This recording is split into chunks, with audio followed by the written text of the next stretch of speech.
Hello everyone, welcome back to your YouTube channel for creative studies. आज इस session में हम लोग देखेंगे BSOE 141 के लिए यूनिट 1 को देखेंगे। आज जैसा कि BSOE 141 के फर्स्ट क्लास है, इसमें हम लोग देखेंगे चैप्टर नंबर फर्स्ट को, जिसका नाम है नगरीय समाजशास्त्रीय प्रकृति एवं संभावनाएं। इसमें हम लोग देखेंगे इंपॉर्टेंट टॉपिक्स को एक्सप्लेन करेंगे जो एग्जाम के दृष्टिकोण से बहुत ही ज़्यादा महत्वपूर्ण होगी। जैसे कि आपके एग्जाम के दृष्टिकोण से नगरीय समाजशास्त्र का अर्थ, और जैसा कि ये नगरीय समाजशास्त्री जो आपके चैप्टर का नाम भी नेम है, तो इसको जानना बेहद ही जरूरी है। तो हम लोग आज इस सेशन में जो है नगरीय समाजशास्त्र का अर्थ के बारे में जानेंगे, जिसमें से आपका एक और टॉपिक हो जाएगा नगरीय समाजशास्त्र का उदय। उसके बाद भारत में नगरीय समाजशास्त्र, इसको हम लोग आज इस सेशन के माध्यम से कवर करेंगे। चलिए हम लोग देखते हैं 1.2 में जो है नगरीय समाजशास्त्र का अर्थ क्या है, इसके बारे में यहाँ से देखते हैं। सॉरी, आप सभी ध्यानपूर्वक सुनिए और यहाँ से देखिए। यहाँ जो है आपका 1.2, यहाँ से आप सभी देखिए क्या कहता है नगरीय समाजशास्त्र का अर्थ। नगरीय समाजशास्त्र की प्रकृति तथा संभावनाएं एक व्यापक तथा बहुआयामी विषय है। ये जो नगरीय समाजशास्त्र की जो उसकी आकृति है, प्रकृति है, उसका कल्चर है, उसके जो भी चीज़ें हैं, उसकी संभावनाएं, होप जो भी है, उसका जो ना एक बड़ा सा ही यानी व्यापक रूप है और अनेक प्रकार के उसके आयाम हैं। ओके, एक विषय है जो नगरीय समाजशास्त्र का एक प्रकार का बहुत ही उसका जो ना बहुत बड़ा विषय है। उसके बाद व्यापक है और उसके बहुआयामी जो है उसका एक विषय है नगरीय समाजशास्त्र का। और आगे कहा जाता है इसके अंतर्गत नगरीय जीवन के लगभग सभी पक्ष सम्मिलित हैं। इसके अंतर्गत जो है नगरीय समाजशास्त्र के अंतर्गत जो है नगरीय जीवन के लगभग सभी जो है उसमें निहित है, सम्मिलित है, एकत्रित है। उसके नगर का अर्थ यह नहीं है कि वहाँ एक सीमित क्षेत्र में बहुत बड़ी संख्या में लोग रहते हैं। देखिए नगर का मतलब क्या होता है, बेसिकली हम लोग यही समझते हैं कि जहाँ लोगों की संख्या हो अधिक हो, उसको जहाँ लोग बसते हैं उसको हम लोग नगर कहते हैं। इसमें सिर्फ वही नहीं होता है, नगर का अर्थ सिर्फ वही नहीं है कि एक सीमित क्षेत्र में। ओके, उसके बाद कहता है परंतु यह एक जटिल विविधता भी है। ये जो है नगर जो है एक प्रकार का बहुत ही जटिल जो है विविधता भी है, जो दर्शाता है कि साथ रहने के बावजूद नगर में भी नगर के निवासी जो है एक दूसरे से अलग होते हैं। ये जो है नगर के बारे में बताया जाता है ना कि नगर में जहाँ लोग रहते हैं वो नगर होता है। नगर में रहने के बावजूद भी जो है वहाँ लोग साथ में रहने के बावजूद जो है ना उन दोनों में अलग है, दूरियाँ हैं। ऐसे बहुत सारे नगर हैं, बहुत सारे समाज हैं, इसमें जो भिन्नताएं हैं अलग अलग है। ओके, इसके बारे में कहा जा रहा है। इस मामले में आदिकालीन जन सामान्य तथा किसानों के समाजों का अस्तित्व नगरों से एकदम अलग है। इसमें जो है आदिकालीन जो भी आदिवासी थे, आदिकालीन जो लोग थे, जनमान्य थे, उसका और किसानों का जो दोनों का अस्तित्व नगर में लगभग अलग था। दोनों का भिन्नताएं थी। उसके बाद इसीलिए नगरों में रहने वाले लोगों को समझने के लिए उन पद्धतियों से अलग पद्धतियां अपनाई जाती है जो गांवों में रहने वाले सरल तथा एक जैसे समाजों के अध्ययन के लिए अपनाई जाती है। इसलिए जो नगर के बारे में बताने का प्रयास ये करता है कि वहाँ जो भी लोग रहते हैं उसको समझने के लिए जो है इन पद्धति, जैसे कि आप समझ रहे हैं ना कि जो जहाँ लोग रहते हैं, जहाँ निवास करते हैं, वो नगर कहलाता है। नगर का अर्थ यही होता है। इसके अलावा जो हम लोग को अलग नियमों, अलग पद्धतियों को अपनाना होगा, जिसमें जो हम लोग जो गाँव में जो भी रहने वाले लोग हैं उसको आसानी तरीके से एक जैसे समाज का अध्ययन कर पाएं, उसको एक अलग तरीके से हम लोग पद्धति के माध्यम से जानने के प्रयास करेंगे नगर क्या होता है, नगर का अर्थ क्या होता है। ओके, उसके बाद आगे कहा जाता है इससे यह पता लगता है कि नगरों को समझने के लिए हमें कई ऐसी व्यापक सांख्यिकीय जानकारियों की आवश्यकता पड़ेगी जो यह बता सके कि यह मानव तत्व क्या है जिनसे ये बने हैं। इसके बारे में जो है इस अध्ययन के माध्यम से हम लोग इससे पता चला सकते हैं कि नगर को समझने के लिए हमें कौन कौन सी ऐसी व्यापक जो है बड़ा चीज़ों को सांख्यिकीय रूप से हम लोग जानकारी आवश्यकता पड़ेगी, कौन कौन से संसाधनों की आवश्यकता पड़ेगी जो हम लोग को ये बता सके कि मानव तत्व क्या है, ये मानव की तत्व क्या होती है। उसके बाद उसमें जो ना ये कैसे बने हैं, नगर कैसे बने हैं, मानव तत्व क्या होता है, उसको कैसे बनाया जाता है, उसके नगर किस तरह से बनाया जाता है, इसके बारे में हम लोग जान सकते हैं। उसके आयु और लैंगिकता के आधार पर नगरीय समाज अन्य समाजों की तरह अलग प्रकार के होते हैं। जैसे आयु, एज हो गया, लैंगिकता आपके जो ना स्त्रीलिंग, पुल्लिंग और उसके समाज में जो भी जाति धर्म के हैं उसके आधार पर नगरीय समाज अन्य समाजों की तरह जो ना एक अलग तरह से होते हैं। ओके, परंतु इनमें विविध आयु वर्गों तथा लैंगिक पहचान वाले समूह निवास करते हैं और नगर की विभिन्न क्षेत्रों में रहने वाले लोगों में पर्याप्त विभिन्नताएं हैं। देखिए जैसे समाज में जो अलग अलग प्रकार के आयु के लोग होते हैं, लिंग पर लैंगिकता होते हैं, उसके बाद वर्ग के लोग होते हैं, सभी जो ना इसको पहचान से हम लोग समूह को निवास करते हैं अलग अलग। एक ही समाज में सिर्फ एक ही जाति के नहीं होते हैं, एक ही एज के लोग नहीं होते हैं, एक ही लिंग के नहीं होते हैं, सारे प्रकार के दोनों प्रकार के लिंग होते हैं, अनेक प्रकार के एज के होते हैं और जाति के होते हैं, पाति के होते हैं, सब प्रकार के वहाँ के निवास करते हैं, तभी नगर कहलाते हैं। तो इस प्रकार जो वहाँ के विभिन्न क्षेत्रों में जो ना अलग अलग तरीके से वहाँ के जो भी लोग हैं, पर्याप्त रहते हैं, उसमें विभिन्नताएं हैं। ठीक है, नगर में विभिन्न व्यवसायों से जुड़े लोग रहते हैं। नगर में जो है ना अलग अलग प्रकार के व्यवसाय करने वाले लोग रहते हैं, कुछ जो है ना श्रम करते हैं, तो कुछ व्यापक रूप से जो है उसके किसान होते हैं, सबका अलग अलग पेशा होती है। यही कारण है कि नगरों में बाजार का विकास संभव हुआ है। यही कारण है कि जो नगर में जो भी हैं उसका विकास काफ़ी हुआ, क्योंकि वहाँ नगर के लोग भी अलग अलग प्रकार के व्यवसाय करते हैं, किसानी है, बेरोजगार भी हैं, उसका कुछ जॉब में भी है। इस प्रकार से जो ना वो गाँव में तब विकास हो पाया है। नगरों में रहने वाले लोग धन, संपत्ति और आमदनी के हिसाब से अलग अलग तरीके होते हैं। अब देखिए, एक नगर है, एक गांव है, एक समाज है, सभी एक प्रकार के धनपति नहीं हो सकते। कोई सारे अमीर नहीं हो सकते या सारे गरीब भी नहीं हो सकते। एवरेज में हो गए, मतलब कि कोई गरीब होगा, कोई अमीर होगा, कोई मीडियम होगा, मतलब इस तरह से लोग के वहाँ की उसके आमदनी अलग अलग तरीके से होते हैं। एक और ऐसे लोग भी हैं जिनके पास अपार संपत्ति है, दूसरी ओर ऐसे भी लोग हैं जो अत्यधिक गरीब जीवन जीने के लिए विवश हो रहे हैं। ठीक है, उसका नगरीय सभ्यता एक तरह से एक जटिल पूंजीवादी सभ्यता है, जिसमें दुनिया के विभिन्न देशों में रहने वाले विभिन्न नस्लों के लोग समाहित हो जाते हैं और किसी न किसी तरह से एक साथ रहते हैं। देखिए, समाज में नगरीय सभ्यता का एक ही पहचान है कि अलग अलग प्रकार के जो ना अलग अलग विभिन्न देशों के भी लोग रह सकते हैं। ऐसा जरूरी नहीं है कि आप जैसे मान के चलते हो आप पटना में ही रहते हो, पटना में ये जरूरी नहीं सिर्फ बिहार के लोग ही रहते हैं, बहुत सारे राज्य के रहते हैं लोग, विदेश के भी लोग रहते हैं। ठीक है, तो यही बातें हैं। उसके बाद आगे कहता है, और एक ऐसा समाज बनाते हैं जो वर्ण संस्कारों का एक बड़ा जमावड़ा होता है, जिसकी विशेषता यह होती है कि इसमें शामिल सभी लोग एक दूसरे के साथ घुले मिले रहते हैं। ठीक है, उसके बाद एक दूसरे के साथ जुड़े रहते हैं, एक दूसरे से अलग भी होते हैं। ऐसा नहीं कि समाज में जो है एक साथ ही जुड़े रहते हैं, किसी के साथ मिलता है, किसी के साथ जान पहचान भी नहीं है, ऐसी बातें होती हैं। युद्ध की स्थिति में ये सब एक साथ खड़े हो जाते हैं। जैसे मान के चलो पटना में ही, अभी पटना का एग्जाम्पल लिए, पटना में ही अगर कहीं से युद्ध हो जाए, ठीक है, तो उसमें सिर्फ ये जरूरी नहीं है कि जो पटना का जो प्रॉपर घर है वही युद्ध में शामिल हो, ऐसा नहीं है। वहाँ जो ना सभी जाति, धर्म, एज, लैंगिकता सब के सब उस युद्ध में खड़ा हो जाता है सामना करने के लिए। ओके, उसके आगे कहा जाता है सब मिलकर। उसके बाद नगरों में रहने वाले मनुष्यों की एक विविधता, उत्साह, उत्तेजना और प्रोत्साहन का विशाल स्रोत है, और साथ ही घर्षणों का, टकराव का भी कुल मिलाकर यही आधुनिक समाज की विशेषता है। ठीक है, यही कहा जा रहा है समाज के बारे में। इसके देखिए आरंभिक नगर किस तरह से हुआ, इसको भी देख लेते हैं। इसमें जो आरंभिक नगर की आरंभिक किस तरह से हुई, शुरुआत की किस तरह से हुई, इसके बारे में देखिए। इसमें क्या कहा जाता है, मोसोपोटामिया जो सिंधु सभ्यता के क्षेत्र में जो ना एक क्षेत्र हुआ करता था समय में, इससे एशिया और अमेरिकन देशों तक हर एक क्षेत्रों के आरंभ में दौरान नगर की विकसित हुई। नवपाषाण क्रांति के बाद 75 ईसा पूर्व में मेसोपोटामिया सबसे पहले नगरों का बसना शुरू हुआ। ओके, मेसोपोटामिया के आरंभिक नगरों में एरिडू, उरुक तथा उर नगर शामिल है। सिंधु घाटी प्राचीन चीन क्षेत्र में भी आरंभिक नगरों का उद्भव हुआ है। ये सभी आप समझ सकते हैं ना, सिंधु सभ्यता के बारे में ही कहा जा रहा है कि सबसे पहले मेसोपोटामिया नामक शहर जो नगर बसा। उसके बाद ये जो 75 ईसा पूर्व में मेसोपोटामिया सबसे पहले नगर बना था। ठीक है, उसके बाद ये जो ना धीरे धीरे इसी सिंधु घाटी का जो ना प्राचीन क्षेत्रों में, चीन के क्षेत्रों में भी है, प्राचीन चीन में भी आरंभ हुआ था। उसके बाद ये जो है विश्व का सबसे प्राचीन नगरों में से बड़ा नगर मोहनजोदड़ो है। आप सभी इसके बारे में जानते ही होंगे। मोहनजोदड़ो सबसे बड़ा प्राचीन नगरों में से एक था, जो कि सिंधु घाटी सभ्यता में सबसे महत्वपूर्ण नगरों में से एक था मोहनजोदड़ो। ओके, जिसकी खुदाई 1922 ईस्वी में किया गया था आर डी बनर्जी के द्वारा। ओके, उसका जो सिंधु घाटी में स्थित है, जो वर्तमान समय में पाकिस्तान में है। उस समय जब इसकी खोज हुई थी तो उस समय जो है भारत में ही हुआ करते थे। उसके बाद ये पाकिस्तान में वर्तमान समय में मोहनजोदड़ो जो है ना पाकिस्तान के एक सिंध नामक जगह पे है, स्थित है। ओके, उसके बाद इस नगर का अस्तित्व 2600 ईसा पूर्व में माना जाता है तथा बताया जाता है कि इसकी जनसंख्या 50,000 या उससे अधिक थी। ये जो मोहनजोदड़ो का शासनकाल जो है 2600 ईसा पूर्व माना जाता है। देखिए, ये इसका शासनकाल जो ना अनेक बुकों में अनेक प्रकार के हैं, 2600 कहीं 2550, तो इस प्रकार है। तो आपका ये इग्नू का एग्जाम है तो इग्नू में 2600 ही आप मेंशन करना। ओके, उसके बाद इसकी जनसंख्या लगभग 50,000 से अधिक भी हो सकती है। मोहनजोदड़ो के बारे में बताया जा रहा है। प्राचीन अमेरिका से आरंभिक नगर इंडीज तथा मेसो अमेरिका क्षेत्रों में विकसित हुए थे और ईसा पूर्व 30वीं शताब्दी में, ईसा पूर्व 18वीं शताब्दी में फैले हुए हैं। ठीक है, इसके बारे में कहा जा रहा है। उसके बाद देखिए, अब देखिए यहाँ पे ये गतिविधि है, उसको देखिए। अब देखिए, नगरीय समाजशास्त्र का उदय किस तरह हुआ से नगर समाज के उदय। देखिए, इसमें नगर समाजशास्त्र का उदय किस तरह से हुआ तो इसके बारे में देखते हैं। समाजशास्त्र की शाखा के रूप में नगरीय समाजशास्त्र का उदय 20वीं शताब्दी के प्रारंभ में पश्चिमी देशों में हुआ था। ये नगर समाज की स्थापना जो है ना आपकी, इसका उदय जो है 20वीं शताब्दी में पश्चिमी देशों में हुआ था, भारत के पश्चिमी देशों में हुआ था। ओके, जैसे कि मेसोपोटामिया के बारे में बताया गया ना, वो पश्चिमी क्षेत्र में, उसके बारे में।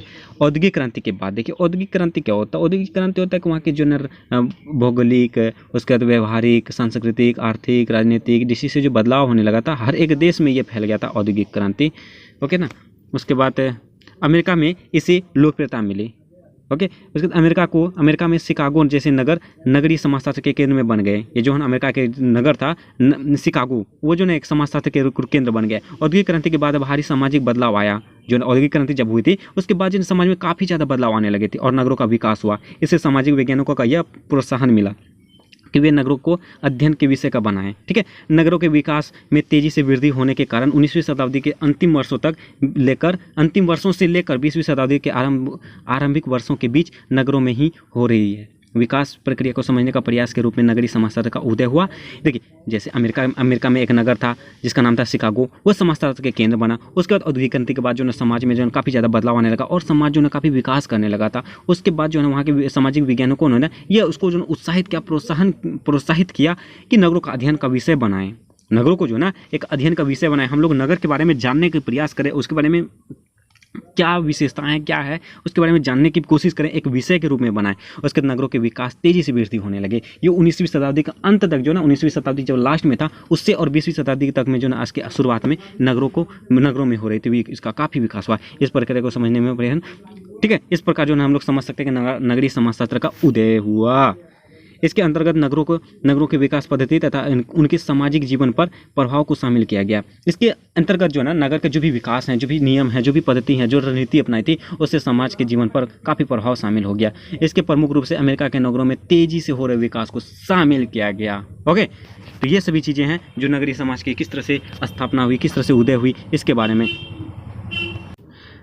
देखिए। अब नगरीकरण की समझ के बारे में देखिए। इसमें क्या कहा जाता है, नगरीकरण की व्याख्या एक उस प्रक्रिया के रूप में की जाती है जिसमें लोगी, स्थानिक, उसके बाद क्षेत्र परिवर्तन शामिल है, जो उस समय समाज की जनसंख्या, सामाजिक, आर्थिक, प्रौद्योगिकी तथा पर्यावरणीय पक्षों में हो रहे थे। ये जो नगरीकरण के बारे में हम लोग किस बारे में समझ सकते हैं, जिससे कि वहाँ की जो ना लौकिक हो गया, उसके बाद स्थानिक हो गया, यानी कि वहाँ जो भी है उसकी लैंगिकता हो गया, उसकी तो स्थानीय जो है क्षेत्र हो गया, उसका बाद क्षेत्र जो भी परिवर्तन होंगे वो नगरीकरण होगा। जैसे मान के चलिए आपके नगर में ही कोई एक भी मंदिर नहीं है, एक भी ईदगाह नहीं है, ठीक है, एक भी चर्च नहीं है, मतलब धार्मिक क्षेत्र के लिए कुछ भी नहीं है। उसमें बदलाव किया, उसमें मंदिर बनाया, ईदगाह बनाया, मस्जिद बनाया, उसके बाद आपका चर्च बनाया, सभी जाति के लिए सभी चीज़ों को बनाया। तो इस प्रकार का वो नगरीकरण हुआ, उसमें काफ़ी बदलाव हुआ। स्कूल बनाया गया, विद्यालय बनाया गया, अस्पताल बनाया गया, तो इसमें नगरीकरण हुआ इस प्रकार के, ठीक है ना। उसके पर्यावरण क्षेत्रों में भी वहाँ पेड़ पौधे लगाए गए, उद्योग लगाया गया, आर्थिक विकास के लिए वहाँ पे फैक्ट्री लगाया गया। तो ये सभी जो है हुआ तो नगरीकरण हुआ। ओके। नगरीकरण का अर्थ नगर के क्षेत्र में प्रगतिशील आबादी का बसना, उसके बाद इस परिवर्तनों में मानव निवास स्थलियों का पर जनसंख्या का घनीभूत होते जाना और गांवों में की तुलना में बहुत बड़ा आकार ले लेना तथा ग्रामीण क्षेत्रों में होने वाले खेती किसानी से हटकर उत्पादन में अन्य क्षेत्रों में परिवर्तित हो जाना तथा सामाजिक लक्षणों में प्रगतिशील बदलावों को आते जाना और परंपरागत ग्रामीण समाज में हुआ करते थे। ये जो समाज में अनेक प्रकार के मतलब जनसंख्या में वृद्धि होना, उसके वृद्धि होने के लिए तो उसके लिए वहाँ पे जो ना व्यवसाय भी स्थापित करना, तो ये सभी जो ना वहाँ की खेती बाड़ी जो है ना सब कुछ प्रोग्रेस करना, तो ये सभी नगरीकरण हो गया। ओके। तो आगे कहता है औद्योगिक क्रांति के बाद मैक्स वेबर तथा जॉर्ज सिमेल, ये जो ना दोनों बहुत ही महत्वपूर्ण विद्वान थे। मैक्स वेबर और जॉर्ज सिमेल ये सोशियोलॉजी के बहुत ही अच्छे मतलब विचारक हैं। उसके जैसे समाजशास्त्रियों ने नगरीकरण को तेजी बदली प्रक्रिया तथा इसके कारण तेजी से बढ़ती सामाजिक अलगाव तथा अकेलेपन की प्रकृति को अपना ध्यान केंद्रित बनाइए। समाजशास्त्रियों के बारे में जो नगरीकरण को तेजी से ये इसके बारे में विषय में जानने का कोशिश किया और इसको केंद्र बनाइए, जैसे आपके मुख्य सब्जेक्ट बना लिया, ऑप्शनल उसी तरह इसको मान लिया, ठीक है। उल्लेखनीय बात यह है कि जॉर्ज सिमेल को नगरीय समाजशास्त्र का जनक माना जाता है। देखिए जॉर्ज सिमेल को, आप इसको ध्यान में रखना कि नगरीय समाजशास्त्र का जनक कौन होता है, जॉर्ज सिमेल को नगरीय समाजशास्त्र का जनक माना जाता है उसके, क्योंकि इस क्षेत्र में उनका महत्वपूर्ण योगदान रहा है। ओके। उनकी पुस्तक the metropolis and mental life इस पर लिखी गई महत्वपूर्ण कृति थी जो 1903 ईस्वी में प्रकाशित हुई थी। ओके ना। ये सभी हैं। उसके बाद नगरीकरण की प्रक्रिया के तेजी से विस्तार को केंद्र में रखते हुए आरंभ में समाजशास्त्र पर 3 उत्कृष्ट पुस्तकें लिखी। ये जो नगरीकरण की प्रक्रिया में तेजी से विकास जो है विस्तार हो रहा था उसके खातिर जो है शुरू में समाजशास्त्र के लिए 3 पुस्तक लिखी। वो कौन कौन से, जैसे कि जी सिमेल की डाई ग्रास्टेट एंड दास, और उसके बाद ग्रिस्टले बिल 1903 ईस्वी में मैक्स वेबर की डाई स्टेर, उसके बाद 1921 में आर्मरियर की ली, विकेज एंड ला विले 1929। ये सभी जो ना आपको याद रखना होगा, ये पुस्तक के नाम है और कब पब्लिश किया गया था, किसके द्वारा किया गया था, ये सबको आपको में ध्यान रखना होगा, ठीक है ना। यद्यपि असली उछाल रॉबर्ट ई पार्क के विचारों से आया। असली उछाल जो है ना नगरीकरण के बारे में रॉबर्ट ई पार्क के विचारों से आया। उनका लेख द सिटी था रॉबर्ट ई के।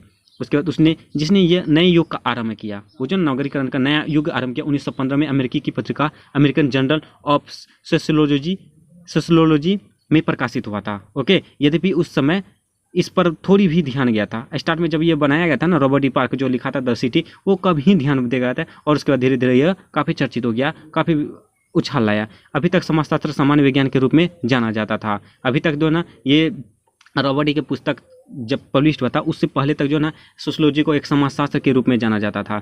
उसके बाद आगे देखिए, इसकी अपनी स्वतंत्र पहचान नहीं हो पाई थी। ये जो ना सोशियोलॉजी का एक अलग पहचान नहीं होती, समाजशास्त्र मतलब सोशियोलॉजी मतलब ये हुआ नगरीकरण का जो ना एक अलग सा पहचान नहीं हुआ था, नगर शास्त्र का पहचान नहीं हो पाया था, उसके बारे में कहा जा रहा है। समाजशास्त्र अब भी अपनी पहचान बनाने के लिए प्रयास कर रहा था, ठीक है, परंतु प्रगति धीरे धीरे हो पा रही थी, मतलब धीरे धीरे इसका विकास हो रही थी। 1925 में एक बड़ा बदलाव आ गया।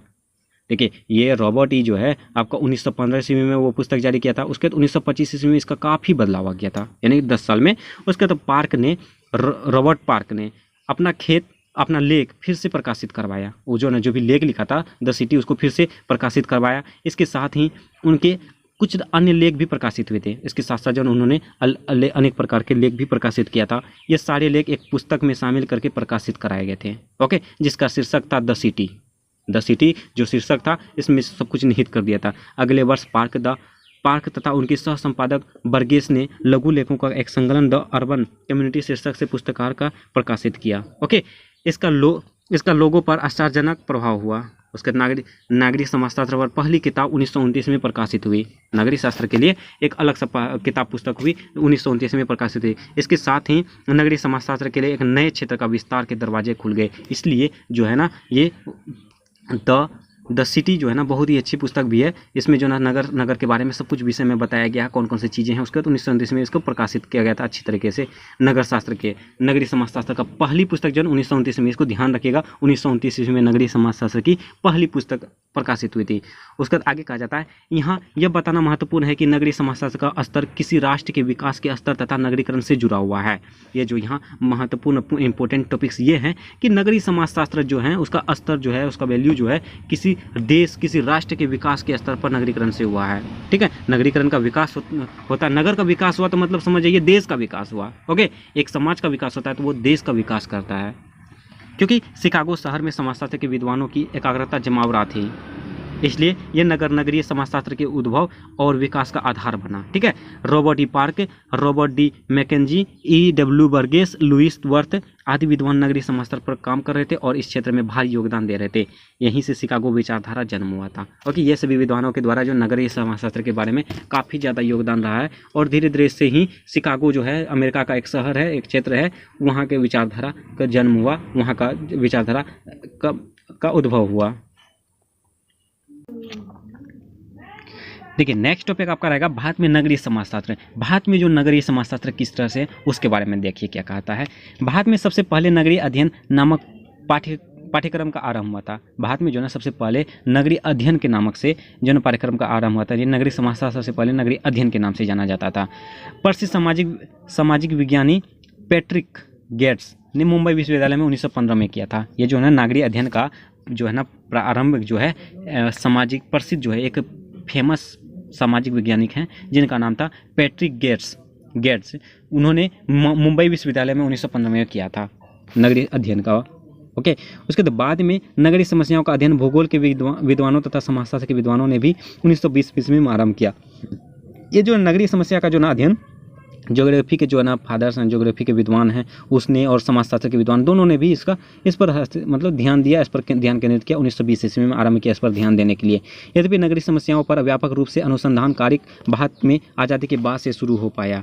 यानी भारत के बारे में जो कहा जा रहा है, यहाँ पे नगरीय समस्या जो भी थे उसको व्यापक रूप से उसके अनुसंधान, उसका सॉल्यूशन करने के लिए बेसिकली तौर से जो ना भारत की जब आज़ादी हुई थी 1947 उसके बाद से शुरू हुई थी। उसके बाद Indian council of social science research ICSSR ने शोधकर्ताओं को भूगोल, समाजशास्त्र, अर्थशास्त्र, लोक प्रशासन आदि के अंतर्गत सहयोग दिया। ये सभी जो है इसके अंतर्गत इसमें सहयोग दिया था Indian council of social science research. Okay, उसके बाद भारत में क्योंकि नगरों का विकास तीव्र गति से नहीं हो पा रहा था। ओके, उसके बाद कहा जाता है कि भारत के गांव तथा शहरों में अंतर देखने को नहीं मिलते थे, यानी भारत के गांव और शहर में जो भी अंतर थे ना वो देखने को नहीं मिलते थे। अतः भारत में नगरीय समाजशास्त्र उन दिनों अधिक सार्थक नहीं लगा, यानी कि उस समय जो ना भारत के जो नगरीय समाजशास्त्र वो अधिक सार्थक नहीं था। इसके अलावा परंपरागत नगरों तथा गांवों के बीच भारत में कोई भेदभाव की स्थिति नहीं थी। पहले होता क्या था, यानी कि नगर हो, शहर हो, गांव हो, मोहल्ला हो, ये सभी में कोई भेदभाव नहीं था, कोई अलग नहीं था। लेकिन अब के ज़माने में बहुत सारी भिन्नताएँ देखने को मिलती है। गाँव वाले को शहर वालों ने मतलब अलग ही बिहेव से बात करते हैं, ये सभी चीज़ें हैं। उसके क्योंकि नगर तथा गांव दोनों में एक जैसी सभ्यता हुआ करती थी, एक जैसा जातिवाद, एक जैसे परिवार और नातेदारी हुआ करती थी। पहले जो आज़ादी से पहले हर गांव या शहर जो भी हो एकजुटता हुआ करती थी। अभी जो वर्तमान समय में है आप सभी भी देख सकते हैं कि बहुत सारी भिन्नताएँ हैं। अगर कोई गाँव से आ गया उठ के तो उसको अलग ही नज़रिए से आप देखते हैं शहर वालों, ठीक है, ये सभी बातें हैं। उसके बाद आगे कहा जाता है 1951 की जनगणना के बाद पता लगा कि भारत में नगरों की जनसंख्या काफ़ी बढ़ गई है। यानी 1951 ईस्वी में जब जनगणना हुई थी उसके बाद जो है ये पता चला कि गांवों की संख्या, नगरों की संख्या जो ना काफ़ी तेज़ी से बढ़ रही है। और उसी समय सामाजिक वैज्ञानिकों ने नगरों के अध्ययन में विशेष रुचि लेना शुरू कर दिया। यानी जब 1951 जैसे बताया गया था ना, भारत की आज़ादी के बाद से नगर की समस्याओं पर ध्यान केंद्रित किया था, ठीक उसी तरह 1951 ईस्वी के बाद से जो है ना 1951 ईस्वी में जब जनगणना हुई थी तो उस समय जो ये पता चला कि जनगणना के माध्यम में शहरों की अपेक्षा गाँवों की संख्या बढ़ती जा रही है। तो हम लोग को गाँवों की समस्याओं के बारे में ध्यान देनी होगी, तो विद्वानों ने उस पर ध्यान दिया। ओके, यह रुचि 1970 के दशक तक आते आते बहुत बढ़ गई। ये जो है ना 1951 ईस्वी में इसका स्टार्ट हुई थी, उसका धीरे धीरे जो 1970 तक काफ़ी तेज़ी से इसका जो है ना रुचि लेने लगा था, इंटरेस्ट लेने लगा था इस पर। उसके बाद परिणाम यह हुआ कि नगरीय समाजशास्त्र की अवधारणा को महत्व मिलने लगा, नगरीय समाजशास्त्र का जो ना इंपॉर्टेंस बढ़ने लगा। उसके साथ ही ग्रामीण क्षेत्रों में नगरों की ओर पलायन, नगरीय विकास तथा ऐसे ही अनेक क्षेत्रों में पड़ोस, नदी, बस्तियाँ, सामाजिक स्त्रीकरण, शिक्षा, जाति, ये सभी चीज़ों को काफ़ी ज़्यादा नगरीकरण का प्रभाव आदि विषयों को और समाजशास्त्री का आकर्षित किया। तो ये सभी जो जहाँ गांव के जो नगर हैं, गंदी बस्ती, ये सभी चीज़ों को जो ना उन्होंने काफ़ी ज़्यादा नगरीकरण करने का प्रयास किया, उसमें काफ़ी ज़्यादा बदलाव करने का प्रयास किया ताकि नगर भी विकास कर पाए। उसके बाद आगे कहा जाता है 80 से 90 दशक के दौरान नगरीकरण की प्रक्रिया, पद्धतियाँ तथा प्रवृत्तियों पर विशेष रूप से अध्ययन शुरू हुआ। ओके, 1980 से 90 दशक, यानी कि 1980 से 1990 के दशक के दौरान जो नगरीकरण का प्रक्रिया काफ़ी तेज़ी से हो गया। 1970 तक उसमें इंटरेस्ट आया, उसके बाद 1980 से 1990 ईस्वी तक इसमें जो है काफ़ी ज़्यादा प्रोग्रेस करने लगा, ठीक है। उसके बाद परंतु महानगरीकरण तथा क्षेत्रीय योजनाओं के निर्माण पर उतना कार्य नहीं हो पाया। ग्रामों से नगरों की ओर होने वाले पलायन के अध्ययन भी विशेष ध्यान दिया गया, ठीक है ना। नगरों के आसपास ग्रामीण क्षेत्रों से आने वाले लोगों के कारण बसने वाली गंदियां बस्ती भी अध्ययन का केंद्र बन गई। यानी नगरों के आसपास जो भी ग्रामीण क्षेत्र में जो भी आते जाते थे, गंदी बस्ती होती थी, उन पर जो है ना ध्यान का काफ़ी केंद्रित हुआ तक ये जो है। उसके बाद आगे कहा जाता है कि साथ ही लोगों को अवैध तरीके से यहाँ वहाँ बसाने की प्रक्रिया की ओर विद्वानों का ध्यान गया। यहाँ पे जो ना अलग अलग प्रकार के अलग अलग जहाँ तहाँ से बस जा रहे थे तो उस पर भी ध्यान काफ़ी केंद्रित किया गया। उसके नगरीकरण पर गठित राष्ट्रीय आयोग यानी NCU की रिपोर्ट 5 भागों में प्रकाशित हुई। इसमें नगरीय समस्याओं को जमीनी धरातल पर समझने का प्रयास किया गया था, ठीक है ना। उसका तथा राज्य स्तरों पर भी नगरीकरण का विशेष रूप से ध्यान देने की सिफारिश की गई। इसमें जो ना राज्य स्तर पर, स्टेट स्तर पर जो है ना उसको नगरीकरण पर काफ़ी ज़्यादा ध्यान देने के लिए प्रेरित किया गया, उसका सिफारिश की गई। राष्ट्रीय नगरीकरण आयोग ने यह सुझाव दिया कि नगरीकरण में देश के विकास की अंततः संभावनाएं मौजूद है। उसके सुनियोजित एवं सुव्यवस्थित नगरीकरण द्वारा देश के निवासियों के जीवन में परिवर्तन आ सकते हैं। तो ये सभी चीज़ें हैं जो नगरीकरण के बारे में बताया जा रहा है। उसके बाद कुछ विद्वानों के द्वारा जो ये बताया जा रहा है, जैसे कि आपका काल डेट हो गया 1989, दहदेव हो गया 1989, उसका संधू हो गया 1989, फिर RN राव 1990, ये सभी जो विद्वानों के द्वारा कहा गया था, उल्लेख किया गया था, ओके ना। इसके अलावा अनेक ऐसे विवरण प्रकाशित हुए जिनमें नागरिक विकास से संबंधित सभाओं तथा सम्मेलनों से संबंधित गतिविधियों तथा नगरीकरण के विभिन्न पक्षों जैसे मानव बस्तियां, नगर, ये सभी चीज़ें हैं जिसके बारे में जो ना वो सभी विद्वानों ने काफ़ी ज़्यादा विकास करने का प्रयास किया, नगरीकरण का करने का विकास किया। तो आप सभी इसको समझ सकते हैं, ओके ना। सभी विद्वानों के नाम आप जो और ईयर आप सभी देख लीजिएगा, मेंशन किया हुआ है, ओके ना। तो बस यही बातें कही जा रही है। उसका नेक्स्ट लास्ट टॉपिक जो है ना आपका कहा जा रहा है 21वीं सदी नगरीकरण की सदी है। 21वीं सदी जो थी वो नगरीकरण की सदी थी। ये हमें याद रखना चाहिए कि आने वाले 20 वर्ष यानी कि 2001 से 2021 तक के दौरान भारत की नगरीय जनसंख्या पहले से दोगुनी हो जाएगी, लगभग 61.8 करोड़ आंकी जा सकती है। ओके, तो ये सभी चीज़ें हैं जिसके बारे में हम लोग देख चुके, जिसके बारे में हम लोग आज डिस्कस करना चाह रहे थे। जो टॉपिक्स था वो हम लोग कवर कर चुके। ये इंपॉर्टेंट टॉपिक्स भी था, आप सभी इसको दोबारा से रिवीजन कर लीजिएगा।